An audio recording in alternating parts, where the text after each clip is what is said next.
Where you been hiding? Arkansas. Did you get another job? Arkansas, man. Oh. As Evansville Aces are with us, Yassine Toomey and Antonio Thomas represent the student body.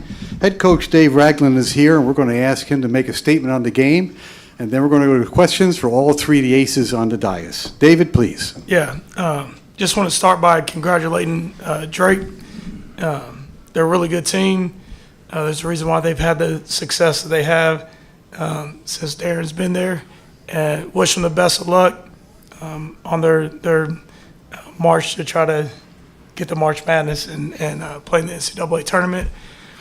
They set the tone pretty early, just with their physicality on the defensive end, and we fought to respond the right way, and it took us a little while to settle in, and then as the game went on, it did even out.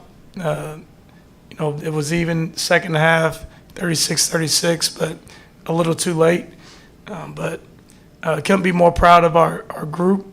We have phenomenal people in that locker room, and wouldn't have changed the experience and what we've been through for the world. But just proud of these guys, and unfortunately tonight we came up short.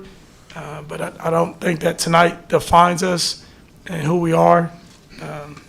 We have really good people and have gotten better every single day. And again, unfortunately, the result wasn't the right way, what we would like, but credit Drake and their approach and their execution tonight. Questions? We'll start right here. Thank you.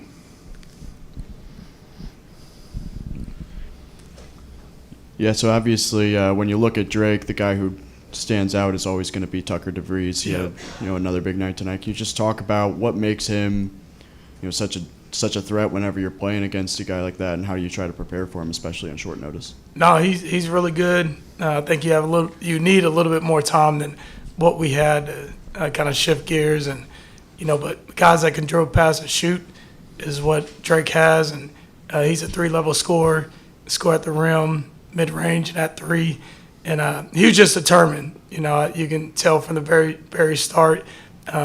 He's been averaging 28 coming into tonight, and I felt like our group has done a really good job. He's at, I think, 14, maybe a little bit more than 14 points in the two games that we played him, and our group did a really good job just defending him, making it difficult for him to get looks, shots off, get catches.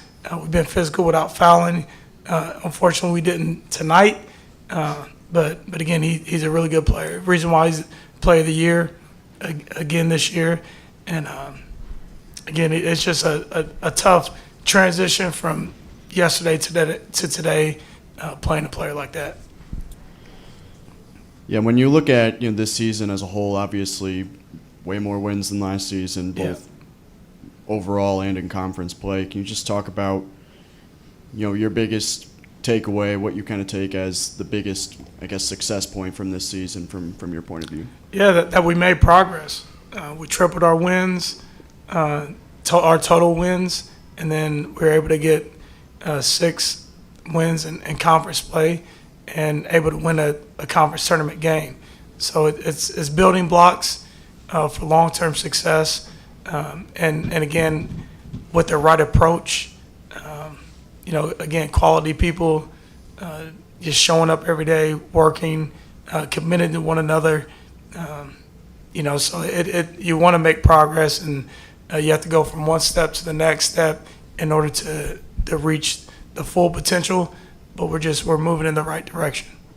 And Yassine, as one of the guys who came back from last season's team, can you just talk about where you've seen the most progress from last year to now? I mean, like Coach said, it was a different team. Everybody, when I first show up, everybody was locked in, and I knew it from the beginning that we could do something special. So I'm really proud of these guys, and yeah, that's it. And Antonio, obviously, fifth-year guy, this your last season of eligibility. Can you just talk about, your college basketball experience, what your biggest takeaway is, and then, this season, what you're most proud of with this team? My college basketball experience, I think it was pretty good. I'm satisfied. I'm proud of myself of what I was able to accomplish. But just this year, I would say was my best year of college altogether. Like I said, I spoke about it senior night. If this coaching group and this team was together my freshman year of college, I would have definitely been here all my years of college. But it was a great year. We did exactly what we wanted to do, and that was change the program around and take steps ahead forward. And I know that the team that we have and the team that's coming back is going to make that push next year to get more games in the tournament and to just be a better team. And Yassine, you do have 1 year of eligibility remaining. Is that something you've thought about, or are you planning on returning, or is that something you're still kind of pondering over? Yeah, I mean, right now it's just I got a lot going on like in my head. I was really focusing on the season because, like I said, this group was special, but I think I was taking my time and think about it in the next few days, next few weeks, and talk with the coaching staff and everybody and just figure out what's the next move for me. But I definitely thought about it, yeah, for sure. And then when, David, whenever you're looking at, a season like this where you've taken a decent amount of steps forward, what do you think are those next steps that, in this kind of building process that you've got going on? Well, I think the first thing is stick to some of the things that we built and we're doing well. Again, continue to have quality people, continue to have, young men that are students first, that are just the positive examples to, my boys around these guys all the time. Our AD and other coaches, their boys are around all the time. So we want them to be positive examples. It's funny because even this afternoon, Ben took some time to help my son with some math. Hopefully he did well. He 4.0 student, but we just have quality people, and just want to continue to keep the work ethic that we have, the culture that these guys have done a great job of building and instilling, and this guy every single day, his voice communicating, who we are and what our identity is. Want to continue to do that, but now outside of that, I think we talked from the very beginning.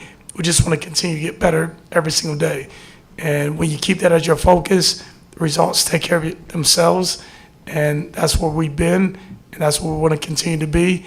But again, I'm not going to run from what we said we want to do. We want to revive a story program. I want to continue to make sure former players are proud to see what we're doing. We want to continue to move the needle to winning championships and cutting down nets. But there's a certain way that you have to go about that in order for it to happen. And it's just being everyday people and hardworking individuals. In the back.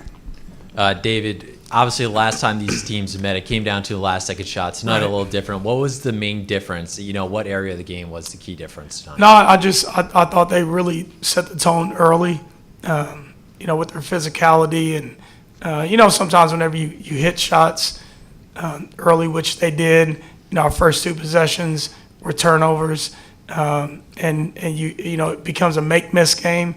That could lead to how you are defensively. And I think the tone was set really early. And once that happens, it's hard to regain your footing.